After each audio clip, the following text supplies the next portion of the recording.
شروع اللہ کا نام لے کر جو بڑا مہربان نہایت رحم والا ہے۔ ہم نے نوح کو ان کی قوم کی طرف بھیجا کہ پیشتر اس کے کہ ان پر درد دینے والا عذاب واقع ہو اپنی قوم کو خبردار کر دو۔ انہوں نے کہا کہ بھائیو، میں تم کو کھلے طور پر خبردار کرتا ہوں کہ اللہ کی عبادت کرو اور اس سے ڈرو اور میرا کہا مانو، وہ تمہارے گناہ بخش دے گا اور موت کے وقت مقرر تک تم کو مہلت عطا کرے گا۔ جب اللہ کا مقرر کیا ہوا وقت آ جاتا ہے تو تاخیر نہیں کی جاتی، کاش تم جانتے ہوتے۔ جب لوگوں نے نہ مانا تو نوح نے اللہ سے عرض کی کہ پروردگار، میں اپنی قوم کو رات دن بلاتا رہا، لیکن میرے بلانے سے وہ اور زیادہ گریز کرتے رہے۔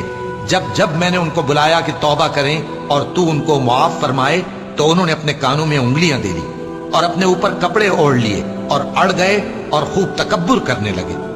پھر میں ان کو بلند آواز سے بھی بلاتا رہا، پھر علانیہ بھی اور رازداری سے بھی سمجھاتا رہا۔ پھر میں نے کہا کہ اپنے پروردگار سے معافی مانگو کہ وہ بڑا معاف کرنے والا ہے، وہ تم پر آسمان سے موسلا دھار میں برسائے گا اور تمہارے مال اور بیٹوں میں اضافہ کرے گا اور تمہیں باغ عطا کرے گا اور ان میں تمہارے لیے نہریں بہا دے گا۔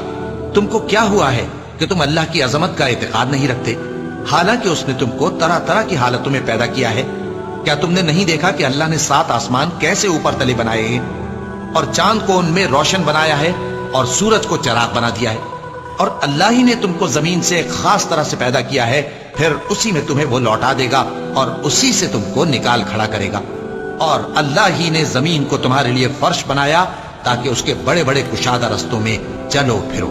آخر میں نوح نے عرض کی کہ میرے پروردگار، یہ لوگ میرے کہنے پر نہیں چلے اور ایسوں کے تابع ہوئے ہیں جن کو ان کے مال اور اولاد نے نقصان کے سوا کچھ فائدہ نہ دیا، اور وہ بڑی بڑی چالیں چلے اور کہنے لگے کہ اپنے معبودوں کو ہرگز نہ چھوڑنا، اور ود اور سواع اور یغوث اور یعوق اور نصر کو کبھی نہ چھوڑنا۔ اور اے پروردگار، انہوں نے بہت لوگوں کو گمراہ کر دیا ہے، اور تو ان ظالموں کو اور زیادہ گمراہ کر دے۔ آخر وہ اپنے گناہوں کے سبب پہلے غرقاب کر دیے گئے، پھر آگ میں ڈال دیے گئے، تو انہوں نے اللہ کے سوا کسی کو اپنا مددگار نہ پایا۔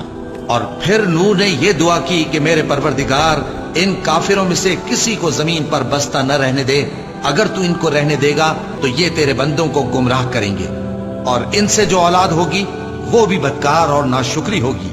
اے میرے پروردگار، مجھ کو اور میرے ماں باپ کو اور جو ایمان لا کر میرے گھر میں آئے اس کو اور تمام ایمان والے مردوں اور ایمان والی عورتوں کو معاف فرما، اور ظالم لوگوں کے لیے اور زیادہ تباہی بڑھا۔